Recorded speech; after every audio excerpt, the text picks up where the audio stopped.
Dunia kartun juga tidak terlepas dari gangguan seperti kehendak ekonomi dunia. Pada penghujung 90-an, para kartunis menghadapi cabaran terbesar mereka. Secara tiba-tiba, ekonomi dunia merudum dan ia telah mempengaruhi jualan bahan penerbitan kartun. Pada masa yang sama, cabaran dari komik luar negara yang dialih bahasa ke bahasa Melayu juga telah menambahkan kegawatan kepada kerjaya kartunis tempatan. Pada masa yang sama, kedatangan internet sedikit sebanyak telah menambahkan lagi halangan kepada kehidupan seorang kartunis. Yang saya khawatir, telefon bimbit masa tu. Top up itu memang akan, pasal dia ada game tau. Dia ada game, dia ada apa benda tu boleh gerak-gerak kan. Dia akan mengacau apa industri komik. Kemajuan teknologi digital dan perniagaan dalam talian juga memberi impak yang tersendiri terhadap penerbitan majalah humor kartun ataupun komik yang bercetak. Bila era internet, dia orang buka kartun online, dia boleh baca kartun free.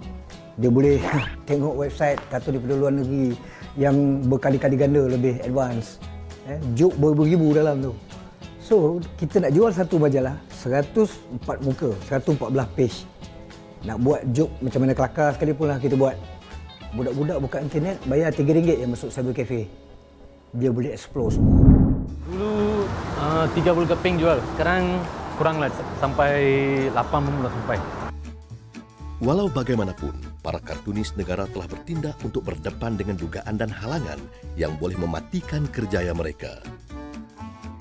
Para kartunis telah bertindak untuk mengadaptasi kerjaya mereka dengan situasi yang berlaku di saat ini. Majalah Gila-Gila sendiri telah mengambil langkah untuk diterbitkan secara digital agar peminat mereka dapat terus membaca melalui capaian internet. Gila-Gila pun dia kena berubah. Satu, dia terpaksa ikut era digital yang kita tidak boleh tolak. Bermula dengan kartun di dalam majalah Polis 1928 yang tidak berwarna dan kini kartun di Malaysia telah menghasilkan ratusan juta penghasilan pendapatan untuk negara. Watak-watak kartun Malaysia telah berkembang menjadi animasi.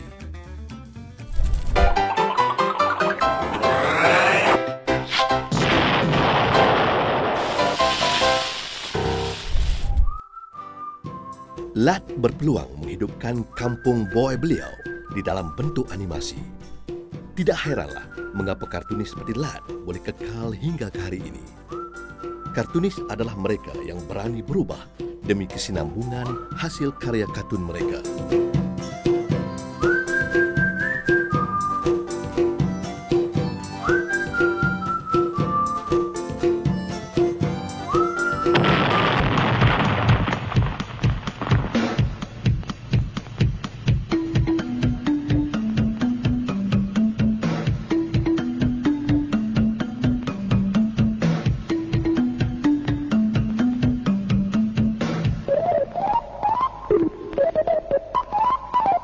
Mak Gelap adalah sebuah filem diarahkan oleh Zarul Al-Bakri.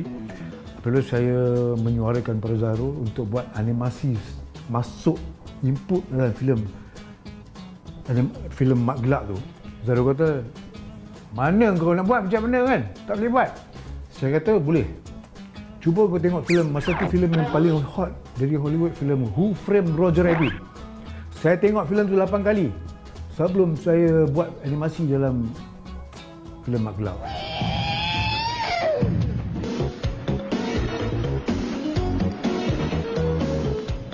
Ipin, jangan mula. Upin, naik Ipin. Watak-watak seperti Upin Ipin, Awang Kenit, Bobo Boy dan banyak lagi adalah hasil pengaruh dari lukisan statik kartun masa lalu. Negara berbangga kerana pengiktirafan dunia kartun dan animasi Malaysia diterima di peringkat antarabangsa. Combination sekarang filem dan animation tu memang tak dapat nak dipisahkan. Dan sebenarnya asasnya sebenarnya balik-balik komik. Balik-balik aku yang kena rupanya. Dunia kartun Malaysia dengan watak awal Wak Dogol yang diterbitkan dalam bentuk cetakan.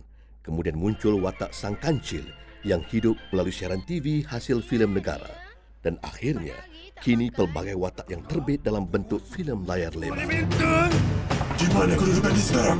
Di sektor G159A Nusa Gima. Dia pergi ke planet-planet tu untuk menguatkan kuasa elemental yang ada pada... Komik memang selalu ada kaitan sangat dengan filem, movie apa semua, sebab orang yang menulis komik ni selalu dia punya bayangan dia dan dia punya frame, dia punya apa semua nampak lain daripada yang biasa-biasa, sebab tu gila-gila dan yang sesama generasinya yang nampak kelihatan seperti Jafar type melukis apa semua, ataupun Azman melukis, dia nampak dari tu gambar itu lebih amat jelas, lebih dekat pada realiti, dan lebih diangkat lagi supaya benda tu lebih menarik. So benda tu bukan hanya nampak dia mengangkat realiti, tapi dia menambah lagi supaya benda tu lebih terangsang, lebih sedap ditonton. Dia tidak lari daripada movies.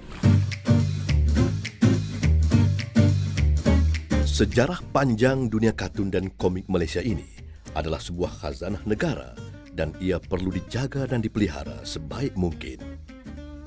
Oleh itu, demi kesinambungan sejarah golongan kartunis, sebuah rumah kartun dan komik Malaysia telah dibangunkan di Taman Botani Perdana, Kuala Lumpur.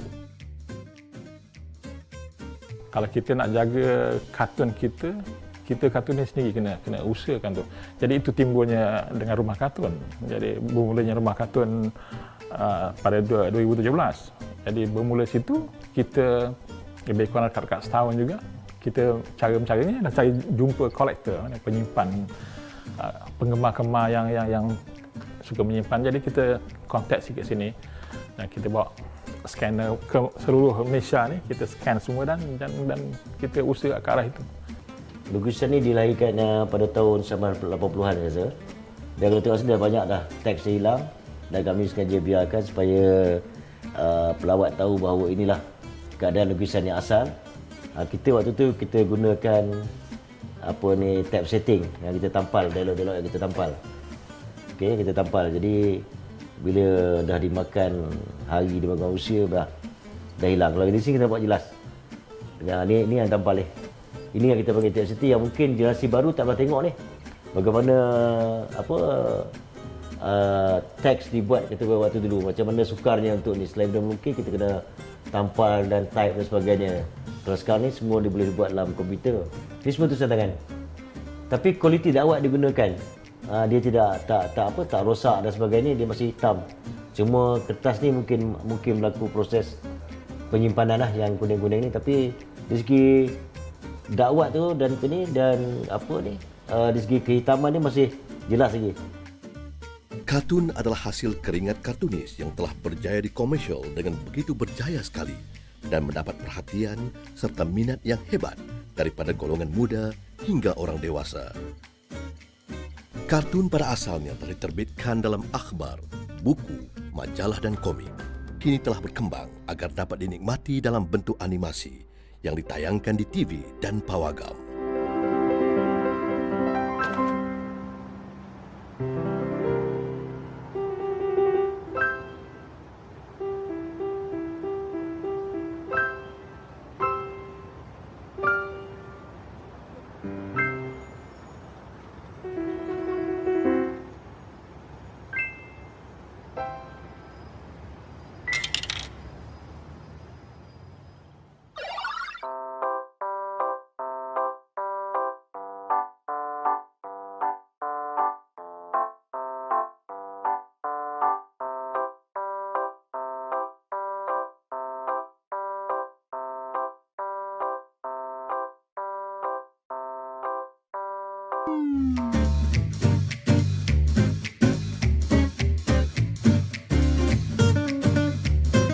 Walaupun harga bahan bacaan kartun ini sangat mahal, namun bagi peminat setia, mereka sanggup membeli dan melanggan setiap minggu atau bulan. Pembaca seolah-olah ketagih dan sentiasa menantikan episod demi episod setiap minggu dan bulan. Terbaru, kini majalah gila-gila juga telah diterbitkan untuk siaran internet. untuk kita terus bersaing, kita harus mengejar teknologi lah. Maksudnya kita kena sentiasa mengambil tahu tentang perkembangan terkini. Industri komik Indonesia ni sebenarnya masih berjalan rancak. Kalau kita tengok dari segi minatnya terus naik. Tapi cuma bezanya ialah percetakan. Mana print hard copy itu, maknanya bentuk buku tu agak jatuh. Saya harap dia terus berkembang. Tapi in different form lah. Maknanya macam sekarang ni buku. Mungkin sekarang nampaklah yang dia orang try tu buat every cartoonist keluarkan buku masing-masing kan. Help lah. Jadikan membaca ni bahan-bahan fizikal ni sebagai satu compulsory lah. Kita nak educate orang supaya simpan buku, beli buku, baca buku. Penglibatan saya dalam kartun walaupun sedikit tapi memberi satu kepuasan bagi saya kerana usaha yang kami bertiga buat tu agak berjaya. Tidak ada orang buat selepas itu. Yang pentingnya bahan kartun itu sendiri, kualiti kartunis itu sendiri terus dipertingkatkan mengikut peredaran masa ke semasa untuk memenuhi selera pembaca. Kesimpulannya, sumbangan para kartunis negara ini cukup banyak. Hasil karya mereka telah beredar sepanjang zaman, sejak dari 1928 hingga kini. Bagi meneruskan kesinambungan perjuangan para kartunis lampau, generasi hari ini perlu terus berdisiplin dan kreatif untuk menyampaikan idea mereka dalam bentuk lukisan, sama ada naskah maupun bentuk digital.